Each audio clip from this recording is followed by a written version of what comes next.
यदि मैं आपसे पूछूं, क्या केवल हार्ड वर्क से सक्सेस मिलती है? अधिकतर लोग कहेंगे हाँ। लेकिन सच क्या है? दुनिया के सबसे सक्सेसफुल लोगों ने सिर्फ मेहनत नहीं की, उन्होंने अपनी थिंकिंग को चेंज किया। और इसी आइडिया पर आधारित है एक legendary book, think and grow rich.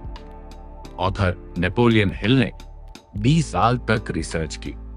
उन्होंने 500 से ज्यादा सक्सेसफुल लोगों का स्टडी किया, जिनमें शामिल थे हेनरी फोर्ड, थॉमस एडिसन, और उन्होंने एक कॉमन पैटर्न खोजा। सक्सेस पहले माइंड में बनती है, फिर रियलिटी में। बुक का मेन कॉन्सेप्ट है थॉट्स बिकम थिंग्स। आप जैसा सोचते हैं वैसा ही धीरे धीरे बन जाते हैं। अगर आप सक्सेस के बारे में सोचते हैं तो एक्शंस भी उसी डायरेक्शन में जाते हैं। अगर आप फेलियर के बारे में सोचते हैं तो डिसीजंस भी वीक हो जाते हैं। आपका माइंड एक पावरफुल टूल है, लेकिन प्रॉब्लम यह है कि ज्यादातर लोग इसे कंट्रोल नहीं करते। वे फियर से ड्रिवन होते हैं, डाउट से भरे होते हैं और एक्सक्यूजेस बनाते हैं। लेकिन सक्सेसफुल लोग अपने थॉट्स को कॉन्शियसली कंट्रोल करते हैं। बुक का पहला और सबसे इंपॉर्टेंट लेसन है बर्निंग डिजायर। सिंपल विश और बर्निंग डिजायर में फर्क होता है। विश वीक होती है, डिजायर पावरफुल होती है। ऑथर कहते हैं desire is the starting point of all achievement. मतलब जब तक आपके अंदर स्ट्रॉन्ग डिजायर नहीं होगी तब तक कोई भी गोल अचीव नहीं होगा। पिछले भाग में हमने समझा कि बर्निंग डिजायर ही सक्सेस की शुरुआत होती है, लेकिन केवल डिजायर होना पर्याप्त नहीं है। अब अगला सवाल है डिजायर को रियलिटी में कैसे बदला जाए? इसका जवाब है फेथ। ऑथर कहते हैं faith is the head chemist of the mind. मतलब फेथ आपके थॉट्स को रियलिटी में बदलने की ताकत देता है।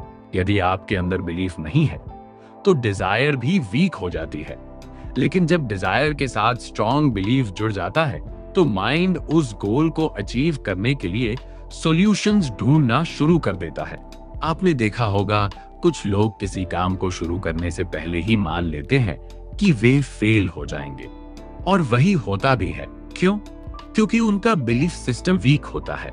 दूसरी तरफ सक्सेसफुल लोग पहले बिलीव करते हैं, फिर एक्शन लेते हैं। Belief action result backslash auto suggestion का मतलब है अपने माइंड को कॉन्शियसली इन्फ्लुएंस करना। ऑथर कहते हैं आपका सबकॉन्शियस माइंड जो आप बार बार सोचते हैं उसे सच मानने लगता है। इसलिए positive statements, repeated thoughts, clear visualization, ये सब माइंड को प्रोग्राम करते हैं।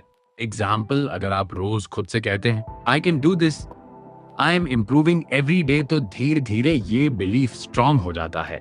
ऑथर एक सिंपल मेथड बताते हैं अपने गोल को लिखिए, उसे डेली पढ़िए, उसे फील कीजिए। यह प्रैक्टिस सबकॉन्शियस माइंड को एक्टिवेट करती है। इस पार्ट का कोर मैसेज सिंपल है, desire plus faith equals powerful combination. Repetition mind को प्रोग्राम करता है। अगर आप कॉन्शियसली अपने थॉट्स कंट्रोल करते हैं तो रिजल्ट्स भी चेंज हो सकते हैं। अब तक हमने समझा डिजायर सक्सेस की शुरुआत है, फेथ उसे पावर देता है, ऑटो सजेशन माइंड को प्रोग्राम करता है। अब अगला सवाल है एक्शन कैसे लिया जाए, क्योंकि बिना सही डायरेक्शन के एक्शन भी वेस्ट हो सकता है। ऑथर कहते हैं knowledge is not power, it is only potential power. मतलब सिर्फ नॉलेज होना इनफ नहीं है। जब तक आप उसे सही तरीके से अप्लाई नहीं करते तब तक उसका कोई वैल्यू नहीं है। स्पेशलाइज्ड नॉलेज क्या है? जनरल नॉलेज सबके पास होता है, स्पेशलाइज्ड नॉलेज रेयर होता है। यही स्पेशलाइज्ड नॉलेज आपको दूसरों से अलग बनाता है। आज के समय में इंफॉर्मेशन हर जगह है, लेकिन प्रॉब्लम यह है लोग सीखते ज्यादा हैं, अप्लाई कम करते हैं। सक्सेसफुल लोग क्या करते हैं? लिमिटेड नॉलेज लेते हैं, लेकिन उसे डीपली अप्लाई करते हैं। डिजायर और नॉलेज के बाद नेक्स्ट स्टेप है प्लानिंग। ऑथर कहते हैं a goal without a plan is just a wish. मतलब अगर आपके पास प्लान नहीं है तो आपका गोल सिर्फ इमेजिनेशन बनकर रह जाएगा। प्रैक्टिकल अप्रोच, क्लियर गोल बनाइए, स्टेप बाय स्टेप प्लान बनाइए, एक्शन तुरंत शुरू कीजिए। और अगर प्लान फेल हो जाए, नया प्लान बनाइए, लेकिन गोल मत बदलिए। सबसे बड़ी मिस्टेक यह है, लोग प्लान करते रहते हैं लेकिन एक्शन नहीं लेते। रियलिटी क्या है? Imperfect action greater than perfect planning. इस पार्ट का कोर मैसेज सिंपल है, knowledge plus planning plus action equals result. बिना एक्शन के सक्सेस इम्पॉसिबल है। अब तक हमने समझा डिजायर से शुरुआत होती है, फेथ और ऑटो सजेशन माइंड को स्ट्रांग बनाते हैं, नॉलेज और प्लानिंग डायरेक्शन देते हैं। अब आखिरी और सबसे महत्वपूर्ण फैक्टर आता है परसिस्टेंस। ऑथर कहते हैं persistence is the sustained effort necessary to induce faith. मतलब जब आप लगातार कोशिश करते हैं तो आपका बिलीफ और स्ट्रांग होता है। ज्यादातर लोग फेल इसलिए नहीं होते क्योंकि वे केपेबल नहीं है, वे फेल इसलिए होते हैं क्योंकि वे बीच में ही हार मान लेते हैं। इमेजिन कीजिए आप सक्सेस के बहुत करीब हैं लेकिन आपको पता नहीं है और आप just before success give up कर देते हैं। यही सबसे कॉमन मिस्टेक है।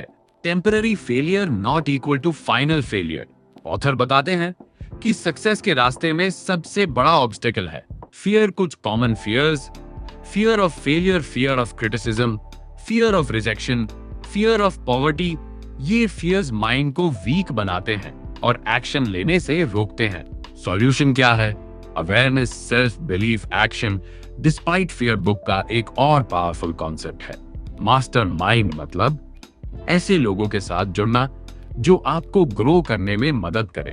राइट एनवायरनमेंट और राइट पीपल आपकी सक्सेस को एक्सेलरेट कर सकते हैं।